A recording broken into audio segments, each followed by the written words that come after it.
1989 जिस दिन शिलान्यास हुआ उस दिन देवोत्थानी एकादशी थी। फर्स्ट कार सेवा जिस दिन गोलियां चलाने की बात हुई 30 अक्टूबर 1990 देवोत्थानी एकादशी थी।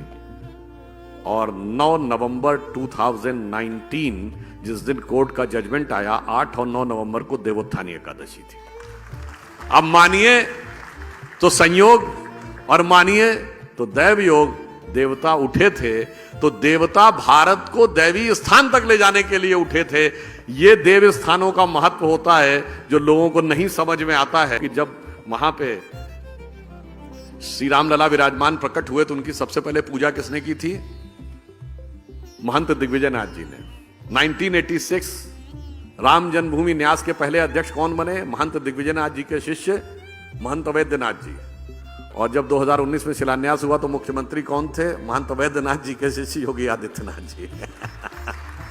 तो मैं इसलिए कह रहा हूं कि जो हमसे पूछते थे कि मंदिर वहीं बनाएंगे और तारीख नहीं बताएंगे, वो तारीख नहीं थी, भारत के काल चक्र में विकास की गति का संकेत था। इसीलिए ये कहा गया है भगवान राम के लिए कि तात राम नहीं नर भूपाला, भुवनेश्वर कालहु कर काला। भगवान राम व्यक्ति नहीं है, वो संपूर्ण विश्व के स्वामी है।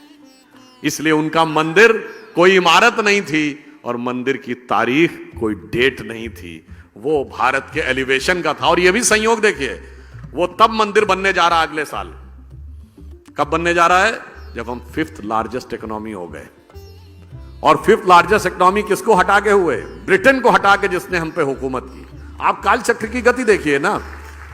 और मजे की बात यह कि हिस्ट्री में जो बताया जाता है कि हमको अंग्रेजों ने यह कहा कि हिंदुस्तानियों पे इसलिए राज करना जरूरी कि इन्हें राज करना नहीं आता है। आज उनके यहां इतनी उठापटक हुई सरकार में कि एक इंडियन उनको बता रहा है कि राज कैसे किया जाता है।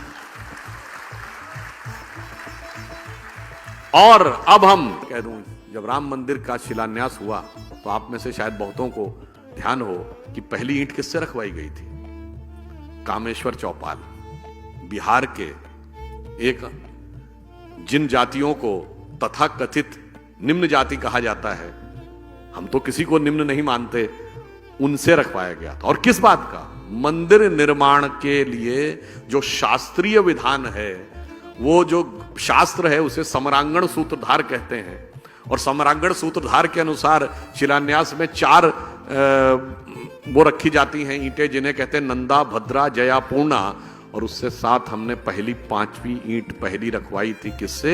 जिसे आज आप कहते हैं सो कॉल्ड लोअर कास्ट। तो दैट मीन्स कि वो पूरा किस ढंग से संयोग था। और यह भी एक संयोग मानिए कि भगवान राम के जमाने में क्या हुआ था? भगवान राम का सीधे राज्याभिषेक हो गया था क्या? नहीं, पहले वनवास हुआ था, फिर माता शबरी का सम्मान हुआ, फिर निषाद राज का राज्याभिषेक, फिर सुग्रीव का राज्याभिषेक, फिर राम का राज्याभिषेक। और आज संयोग देखिए कि जब राम मंदिर बन के तैयार हो रहा है, उससे पहले हमारे राष्ट्रपति श्री रामनाथ कोविंद थे और अब राष्ट्रपति श्रीमती द्रौपदी मुर्मू हैं, जो शेड्यूल्ड ट्राइब से भारत की पहली महिला है। तो मतलब आप समझ लीजिए, जो राम के काल में हुआ वही राम मंदिर के काल में हो रहा। तो अब सबको समझ जाना चाहिए कि मंदिरों का महत्व और मंदिरों की गति और राष्ट्र के साथ उनका तदात्म्य का संबंध, कभी कभी मंदिर को लेकर भय बहुत बनाया जाता है। जब राम मंदिर बन रहा था तो लोगों ने कहा अगर राम मंदिर जिस दिन बनने लगेगा उस दिन मिडिल ईस्ट के देश पेट्रोल देना बंद कर देंगे। आज राम मंदिर भी बन रहा है और अबू धाबी में भी मंदिर बन रहा है।